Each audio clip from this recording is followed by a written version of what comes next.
everyone, welcome back to Epsilon Academy. I am Arjun and today we are diving into something incredible, exciting and valuable for all of you, aspiring data scientists and machine learning engineers and AI enthusiasts. We are going to tackle 100 machine learning and deep learning interview questions and answers that will not only boost your confidence but also help you in next interview. Whether you are beginner or experienced, this video will take your knowledge to the next level. So grab a notebook and sit back. Let's get started.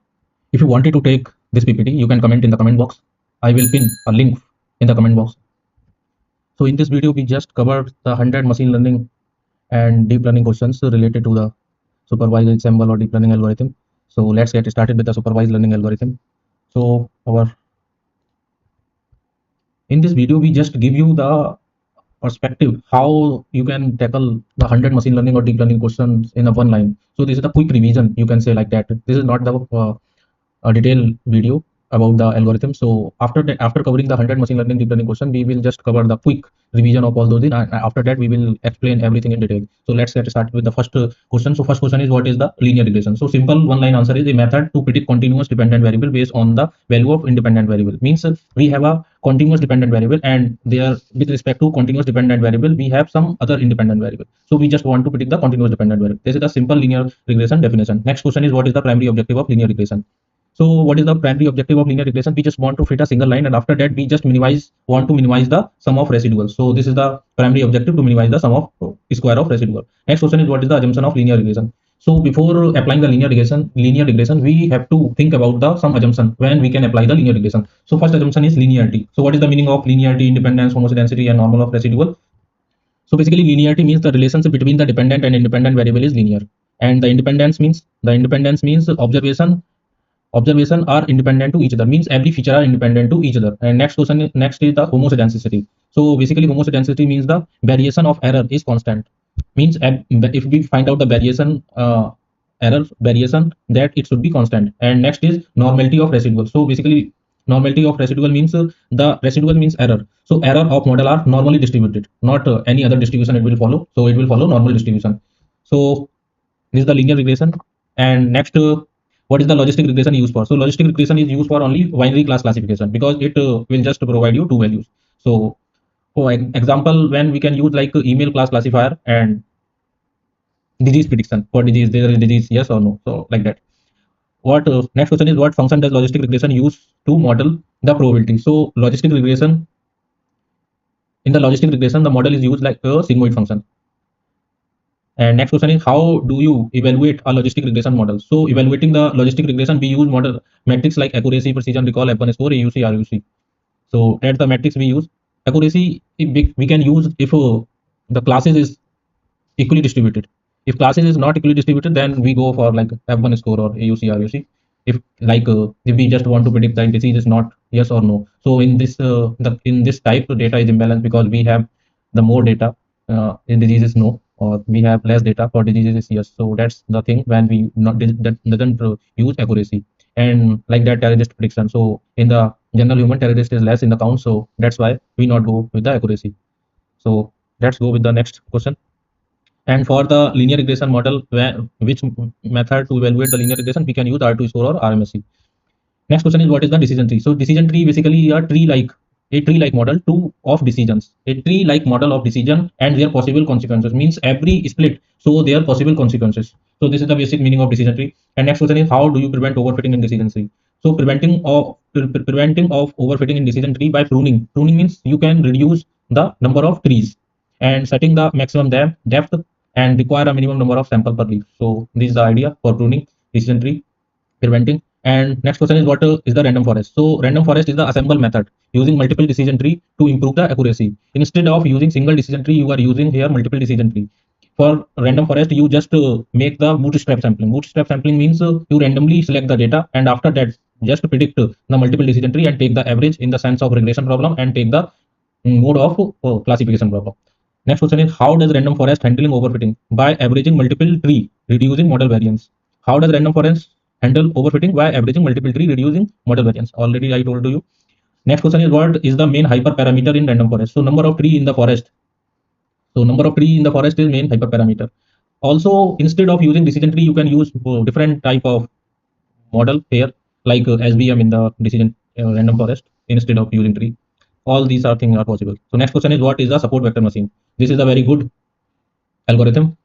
So an algorithm that find the hyperplane that best separate different classes. Means if you have two classes or three classes, so you just want to the best hyperplane that will separate best separate the classes. Next question is, what are the kernel function in SVM? So kernel function are different type like linear kernel, polynomial, RBF, and sigmoid that transfer data into higher dimension. If you are not possible to find the best hyperplane in 1D, then you can just separate the data into 2D, and you can directly get the idea how you can find the best hyperplane. Same like if you are not possible to get the best hyperplane in 2D, then you can just split the data into 3D or 4D. So this is the basic use of kernel in SVM. Next question is, what is k nearest neighbor? So k nearest neighbor is the algorithm you can use for regression or classification also. An algorithm that classifies a data point based on the majority class among its k nearest neighbor. Means if you like want to predict the house pricing, so it will take only consider how many neighbor you want to check. Like if you want to check only 5, so it will calculate the house pricing in the only 5 places, nearest 5 places, and taking the average and give you the suggestion, or it's directly give you the suggestion based on the 5. So this is the k nearest neighbor algorithm. So let's see the next question. So next question is, how is the value of k chosen in k nearest neighbor? So you have can choose the k value via the cross validation. Next question is, what is the drawback of KNN? As I already told you, it will take only the whatever value of k you are giving. So it will not the algorithm like training. So it just going to predict. So high computational cost for large data sets. So if you go for the large data set, then it will take the more time for computing the distance, all those things. So this is the drawback of KNN. Next question is, what is the naive Bayes algorithm based on? So naive Bayes theorem. So naive Bayes classifier is based on the Bayes theorem and with the assumption of independent between predictor. Predictor means whatever value you want to predict. So independence between the predictor means that's the like naive assumption, because in the feature space every feature will not be like independent of each other. If you go in the real life data sets, like if you want to like house prediction, then it will depend on the multiple features, and some features are correlated to each other. So next question is, what is the type of naive Bayes classifier? So different type of naive Bayes classifier. One is the Gaussian naive Bayes, multinomial naive Bayes, and the Bernoulli naive Bayes. So basically Gaussian naive Bayes is used for continuous data, and multinomial naive Bayes is used for discrete data, and the Bernoulli naive Bayes is used for binary data. Next question is, why is naive Bayes considered naive?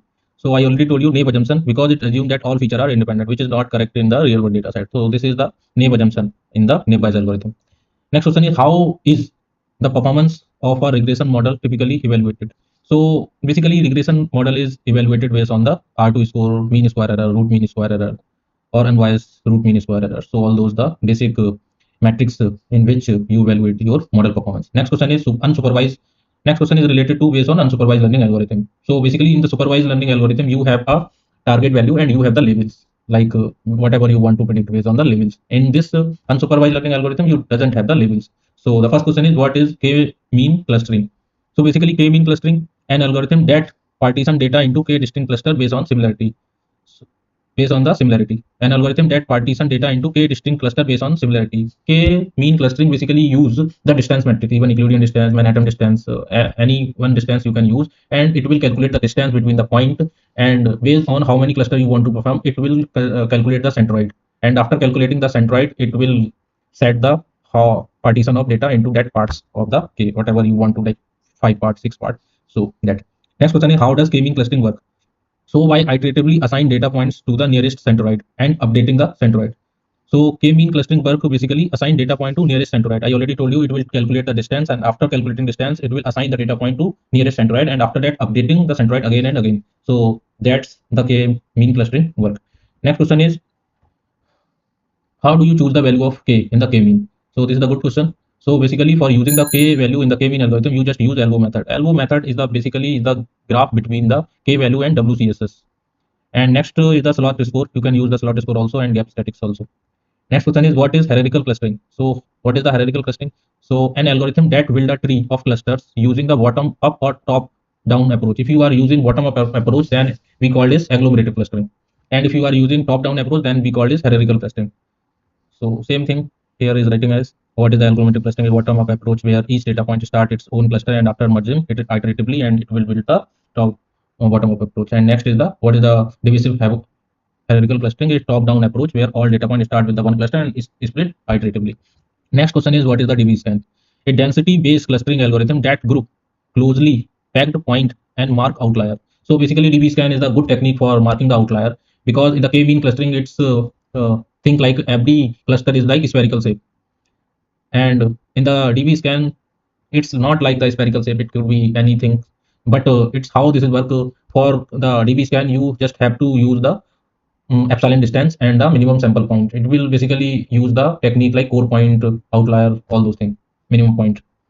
So what are the key parameter of DB scan? So basically the key parameter of DB scan is epsilon and minimum number of points, minimum point, whatever you want to take those. Based on the number you select the epsilon or minimum point, it will give the value like core point, water point, and noise point.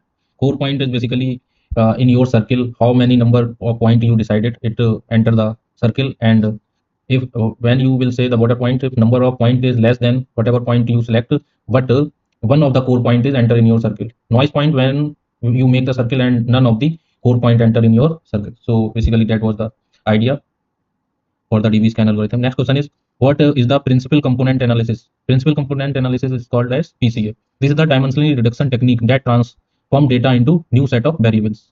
Basically, by using this technique, you can see the a good overview of your data, how your data is looks like, and for making the PCs and how this will work, you just take the snapshot where is your data is like highly variate, and take the snapshot of data and it will present to directly to you. So basically this method is used for principal component analysis. We will see how these all algorithm get the good idea after taking the quick short notes. Next question is, what principal component analysis PCA? What is principal component analysis? Means what is meaning of that? I already told you, the dimensional reduction technique that transform data into new set of variables. Next question is, how does PCA reduce dimensionality? So by projecting data onto a direction of maximum variance. I already told you, by projecting data into direction of maximum variance and give you a snapshot of your data. Next question is, what is the principal component? What is meaning by PC? PC means principal components. So let's see. A linear combination of original variable that capture maximum variance. So this is the good question. A linear combination of original variable that captures maximum variance. Next question is, what is the main advantage of PCA? So basically the main advantage, it reduces the complexity of data while preserving its variance. If you are going to fit the models, and if you don't want to make the model like very complex, then you can just take the PCs and you can build your model according to those PCs also. It will give you the equally good R2 score or like accuracy based on your data. Next question is, how do you determine the number of principal component to keep in PCA? So how you determine number of principal component to keep in PCA? How many you have to PCA principal component you want, like 2, 3, 4. So by analyzing the explained variance ratio. So for this, how many PCs to want? By analyzing the explained variance ratio. Next question is, what is the ELBO method in k-means? I already told you k-means. A technique determine the optimal number of cluster by plotting the WCSS. WCSS is within cluster sum of squares. One side is k, the value of k, and next side is WCSS within cluster sum of square. Next question is, what is dendrogram in hierarchical clustering? We already make a dendrogram. So what is the dendrogram? A tree-like dendrogram that show arrangement of the cluster. A tree-like diagram that show the arrangement of cluster. Like first it will like go bottom and so is the tree-like diagram. Next question is, what is the slot score? I already told you the slot score. So slot score is a measure of how similar an object to its own cluster. So this is a very good question. What is the slot score? A measure of how similar an object to its own cluster compared to other clusters. Mean it will compare every point to its own cluster in comparison to other cluster. Next question is, what are the advantage of DB scan over k-mean? So a ability to find arbitrary shape. I already told you k-mean think like every data point is have the spherical shape, but in the real world data, every cluster doesn't face the that type of shape. So DB scan is handle the noise point also. So the ability to find arbitrary shape cluster and handle noise very well. So this is the advantage of DB scan over k-means. Next question is, what selecting the epsilon distance and minimum number of core point, minimum number of point is very tricky in the DB scan. So this is the like you cannot find like very much. Next question is, how do you handle high dimensional data in clustering? So if your data is very high, if you want to cluster all those things, then it will take too much time. So how do you handle the dimensional reduction, high dimensional data in clustering? So for handling high dimensional data in clustering, why using dimensional reduction technique like PCA before clustering, you can just you already have some data points. Data points means you already have the features, but you don't have the target variable. So you just take the PCs, and after taking the PCs, you can just make the cluster. So it will give you the good cluster, and after that you can just translate all those things. Next question is what is the gap statistics? So gap statistics a method for determining the optimal number of cluster by comparing the total within intra-cluster variation. So for calculating the intra-cluster variation, we use the gap statistics algorithm like method. Next question is what is the main challenge in using k-mean clustering? So using the k-mean clustering, the right value of k is choosing like you can say like the main challenges. If you choose the right value of k, then it will give you the based on the cluster, based on the value of k. If you want to choose 4, then it will give you the 4 cluster. If you choose the 2, then it will give you the 2 cluster. But choosing the value of k by using the LO method, sometime LO method is not good for choosing the value of k. So it is the main challenge in using k-mean clustering. The right value of k ensuring the cluster are well separated. After making the cluster, if you want to see if cluster is good or not, then you can use the slot score. If your slot score is like between 7 to 8 or 6 to 8, then you can see your cluster is good or well separated. Now let's see the question based on assemble learning algorithm. So first question is what is the bagging? So basically bagging an assemble method that reduce variance by averaging prediction from multiple models. Model could be anything like tree, decision tree, SBM, any one of the model you can use in the bagging. And after training on different subset of data. So it assemble method that reduce variance. So this is the question in the bagging. What you just want to reduce variance? In the boosting, what you just want to reduce bias? So bagging is an assemble method that reduce variance by averaging prediction from multiple model train on different subset of data set. Means you are using multiple method with multiple data. So you have data, you just make a different subset of data, and you are predicting different models prediction, and you just taking the average of all those things. In the case of regression, you will take the mean average, or you can see like other average, and for the classifier you just use the mode. Next is what is boosting? So boosting is an assemble method that reduce bias by combining weak learners to form a strong learner. First, you just take the weak learner, and after use the technique boosting, and it will give you the strong learner. So boosting is an assemble method that reduce bias by combining weak learner to form a strong learner. Next question is how does bagging work? By generating bootstrap sample and training a model on each sample. So first you generate the bootstrap sample. Bootstrap sample means you just pick randomly sample. Randomly sample means you just pick the features randomly and make the bootstrap sample. And after training the model on each sample. So how does bagging work? Next is how does boosting work? By training model sequentially. In the boosting, you are just training the model sequence by sequence. So by training model sequentially, each focusing on the error of previous one. If one model is doing error, you just highlight that error and give you the input of the in the other model in the sequence. So how does boosting work? Next question is what is stacking? So an assemble method that combine multiple classifier using a meta classifier. So you just to combine multiple classifier using a meta classifier. This is the method of stacking. Next question is what is the purpose of meta classifier in stacking? So why you use meta classifier in stacking? To learn how to best combine the prediction of base classifier. Means you don't know which base classifier is doing better. So for combining, you just use meta classifier to learn how to best combine the prediction of base classifier. Next question is how does random forest using bagging? So in the random forest is the example of bagging. So here is the question how does random forest using bagging? So interview can ask to you how does random forest use bagging? So by training multiple trees on different bootstrap sample and averaging their prediction. So this is the simple bagging example of random forest. Next question is what are weak learner in boosting? So what is the weak learner in boosting? So model that performs slightly better than random guesses. Random guesses is like just a straight line on 45 degree. So is the model that predict better than the random guess. So this is the weak learner. You can say this is a good question in the interview. What is the weak learner in boosting? So model that performs slightly better than random guess. Next question is what is the main advantage of bagging? So what is the main advantage of bagging? It reduces model variance and help in avoiding overfitting. So if your model variance is less, then you avoiding overfitting. So in the bagging, what you want to do? You just want to reduce the model variance. This is the good question in the interview. What advantage of bagging? You just want to reduce the model variance and help in avoiding overfitting. Next question is what is the main advantage of boosting? So what is the main advantage of boosting? It reduces bias and can improve the performance of weak learner. So in the bagging, you just reduce the variance. In the boosting, you just reduce the bias and can improve the performance of weak models. Next question is what are the popular boosting algorithms? Some of the boosting algorithms are very famous. So one is the AdaBoost, other one is gradient boosting, and next is XGBoost. So these are the some famous algorithm of boosting. Next question is what is the key idea behind stacking? What is the key idea? To compare the strength of different model. I already told you, you don't know which model classifier is doing better or which model is performing better. So you just want to strength of checking which model is performing better. So to combine the strength of different model to improve performance is the key idea behind the stacking. Next question is how does AdaBoost work? So in the AdaBoost algorithm, we will see in the detail, but here is the one line answer. So by adjusting the weight of incorrect classified instance and combining B classifiers. So by adjusting the weight of incorrectly classified instance. So if one of the value is going like out of the prediction, that you give the high weightage and go and transfer in the into the next classifier. So this is the meaning of AdaBoost however, by adjusting the weight of incorrect classified instance and combining weak classifiers. So next question is, how does gradient boosting differ from AdaBoost? So how does gradient boosting differ from AdaBoost? So gradient boosting optimize a loss function.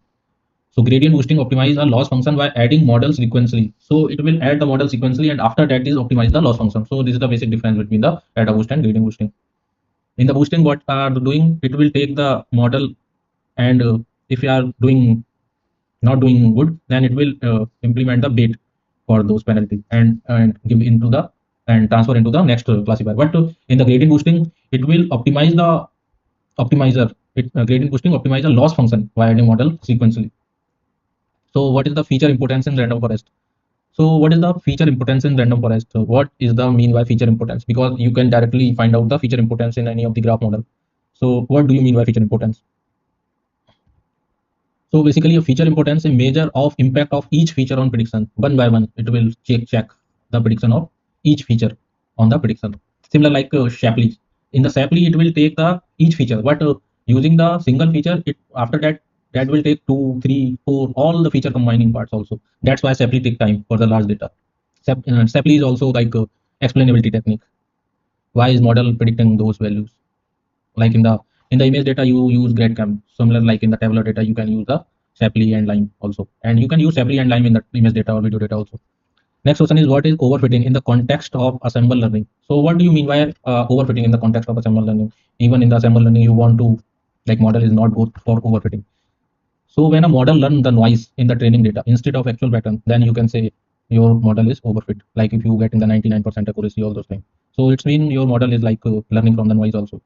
So next question is, how do you prevent overfitting in boosting? So how do you prevent boosting in the boosting? So you, by using technique like regularization, you can use L1, L2 regularization. You can use early stopping and learning rate adjustment also.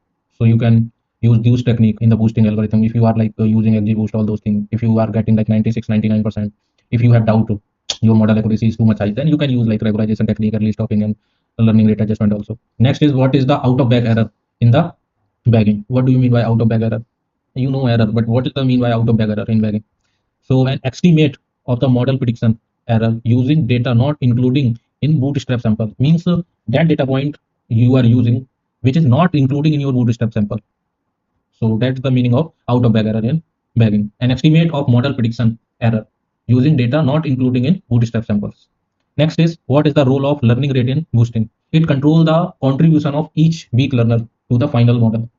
So the simple mean of learning rate is it controls the contribution of each weak learner, how much it will contribute for the final model. Next question is, how do you evaluate the performance of assemble model? For any assemble model, you just use the cross validation and accuracy, precision, recall, F1 score, UC, RUC, and after that you just evaluate your model is performing good or bad. So this is the question related to the machine learning, and now we will go through the deep learning models. 100 questions, not 100%, obviously remaining 40 questions. So this is the deep learning algorithm related question. So let's get started. If you wanted to take this PPT, you can comment in the comment box. I will pin a link in the comment box where you can download. So let's get started with the deep learning algorithm questions. So first question is, what is the feed forward neural network, FNN? So a feed forward neural network means FNN is neural network where connection between the node do not form a cycle. Means it doesn't form a cycle. So basically the meaning of FNN. Next is, what is the backpropagation? So what do you mean by backpropagation in the deep learning model? A learning algorithm used to adjust weight in the neural network. Before the backpropagation, you just go in the forward direction. After going the backward direction, it will adjust the weight. First, you just give the random weight. After the backpropagation, you adjust the weight according to your target variable. Next question is, what are the activation function in the neural network? Oh, activation function, what are the activation function? So some activation function like sigmoid, 10x, ReLU, leaky ReLU that introduce the non-linearity into the model. Next is, what is the convolution neural network, CNN? So a neural network is specialized in processing grid-like data such as image. So basically, if your data is like grid-like in the image, you can say like you just split the data into grid, and after that you are processing each grid. So a neural network that is specialized in processing grid-like structured data such as image and videos. So what are the main component of CNN? So main component of CNN is convolution layer, pooling layer, and fully connected layers. So these are the some main component of CNN. Next question is what is the purpose of convolution layer in CNN? This is the good question interview can ask in your interview.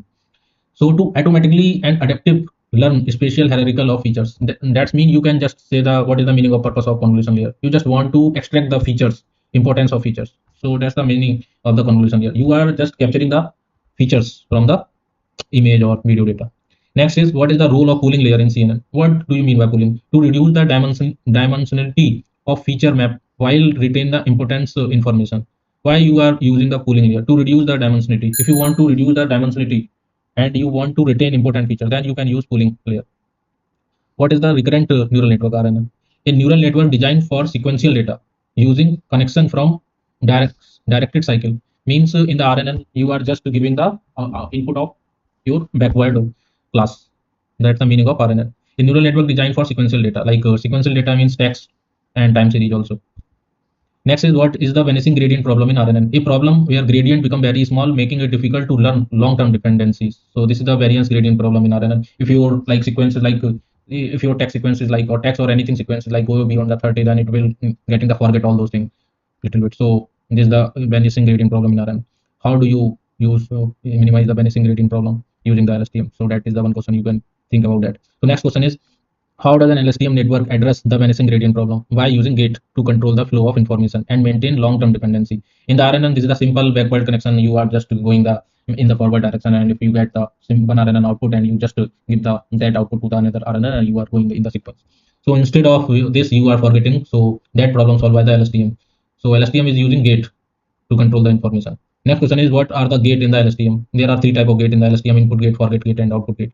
Next question is what is the generative adversarial network? What is the GAN? So GAN is a neural network consisting of generator and a discriminator that compete against each other. Means generator is want to generate anything of the data, like you can say like image. If generator want to like generate the real image, and your discriminator want to see if your image is real or not, something like that.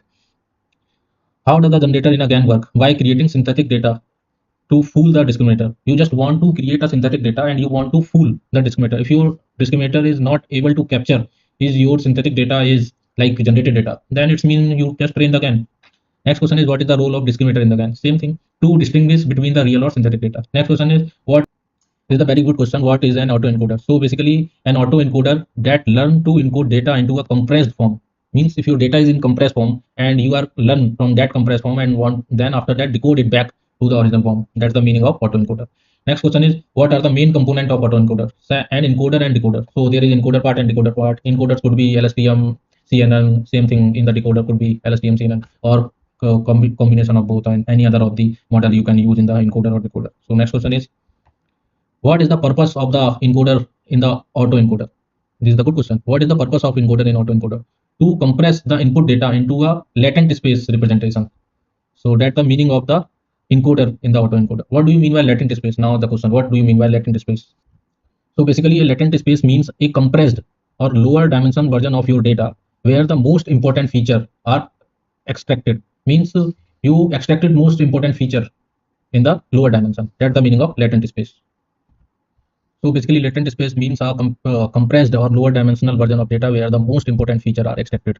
Means a compressed form of your data where you extract the most important feature in the low dimension. So that's the meaning of the latent space. Next question is what is the purpose of decoder in autoencoder? So what is the purpose of decoder in autoencoder? To reconstruct the input data from the latent space representation. What is the meaning of encoder in autoencoder? To compress data, to compress the input data into a latent space, and decoder is to reconstruct the input data from the latent space. So that's the meaning of encoder and decoder in autoencoder. Next question is what is dropout in neural network? This is a good question. What is meaning of dropout? A regularization technique that randomly drops neuron during training to prevent overfitting. You just reduce, or you can say you just drop during the training back propagation. Next question is how do you choose the architecture of neural network? How do you choose? You don't know how many convolution layer you want to check, you how many LSTM layer, how many dropout. How do you know? So based on the complexity of the task and size of your data, how do you choose architecture of neural network? Based on the complexity of task and size of your data. Also, you have some optimization technique like random search CV or grid search CV. You can search how many grid or all those things, how many LSTM you can give there. and you can get the idea how many layer, how many, whatever you give the input, you can get the idea. Next question is, what is the difference between training and validation loss? What do you mean by training loss and validation loss? Training loss measure the error on the training data, while validation loss measure the error in unseen data. In the training data, the error you are using like measure the error on the training data. Validation loss measure the error on unseen data. That's the meaning of training or validation loss. Next is, what is the batch normalization? This is a good question. What do you mean by batch normalization? A technique to normalize the input of each layer to improve training speed and stability. Every time if you are giving the data into batches, and if your every batch data is following the another distribution, so why the normalization? You just want to keep your data into the same normalization. So that is the technique of batch normalization. Is technique normalize the input of each layer to improve training speed and stability. Next question is, what is the purpose of using multiple layer in the neural network? So using a multiple layer means you just want to learn the more complex representation of your data. Simple thing. If you using single layer, that will not be good. So you can use multiple complex representation.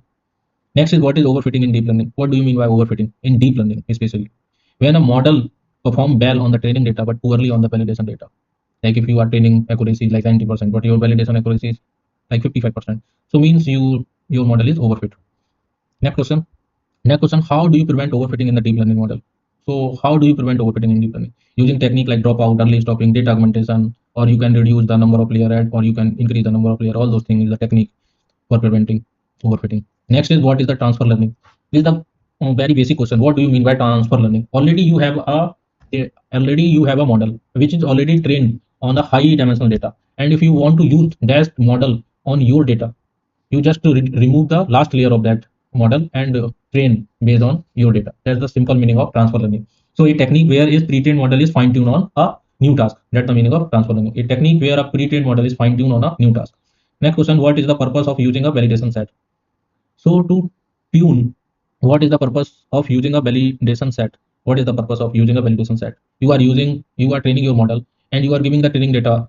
Why you are using that to split the training data into training and validation part? So to tune hyperparameter and evaluate the model performance on unseen data. That why use two validation set while you are using the training. Next question is, what is the difference between an epoch and batch?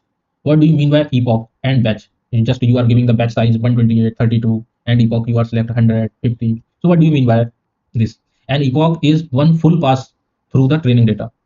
Means an epoch is one full pass through the training data, while a batch is subset of training data. Means if you are selecting the 32 in your image data, means in a one set you are just passing 32 images, and after if you have like 100 images in your data set, training data set, so you are passing first 32, after that next 32, next 32. Every epoch when uh, continue, then you just pass all 100 epoch, then it will make your one epoch after that.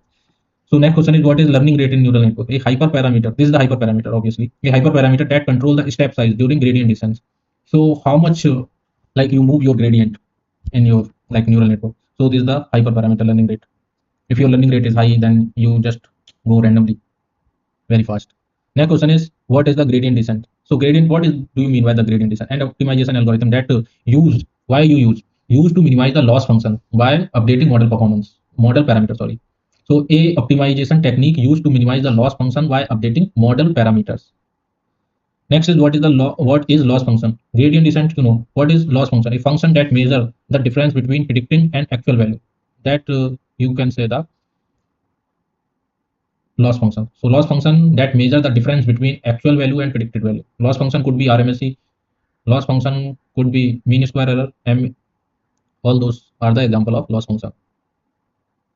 Next question is, what is the purpose of using optimizer in neural network? Why do you use optimizer in neural network? Is necessary. So to update the model parameter based on the loss function. If you don't use optimizer, then no sense of making the neural network, because you cannot update all those things. So to update the model parameter based on the loss function. So this is the use of optimizer in neural network. Next question. Next question is, what are the common optimizers used in deep learning? So one is the SGD, stochastic gradient descent, Adam optimizer, RMS swap, and AdaGrade. So these are the some common optimizer in the deep learning. Next question is, what is the role of activation function in neural network? Activation function is introduced non-linearity into the model. Like if your model, so simple meaning of the activation function is used to you want to introduce non-linearity, because every time if you want to like classify the classes or regression line, it never is the straight line. It could be anything. So that's why you use non-linearity function like activation function.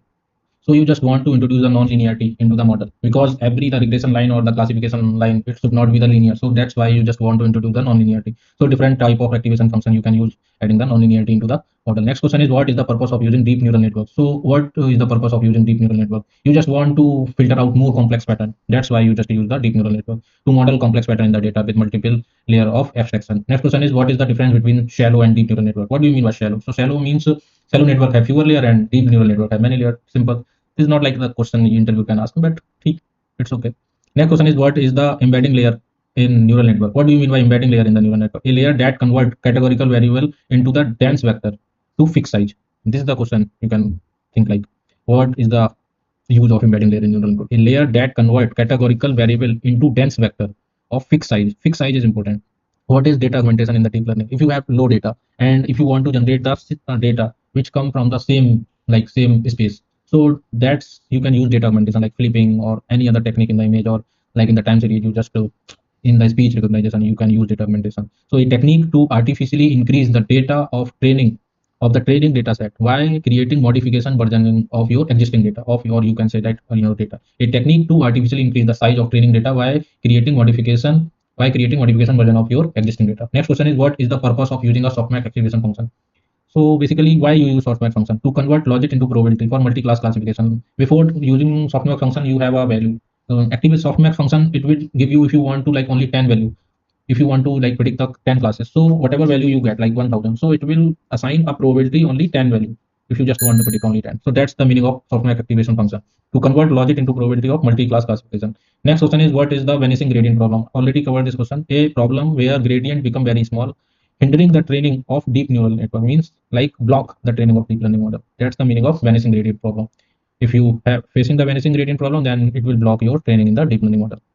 So this is the video related for 100 machine learning of or deep learning questions. So I hope you enjoy this video and it will add us some knowledge when you sit in the interview. So if you enjoy this video, don't to forget to like, share and subscribe to Epsilon Academy for more such content. Hit the bell icon so you never forget an update. So let's grow together in the amazing field of AI and machine learning and deep learning. Thank you. Thank you, friends.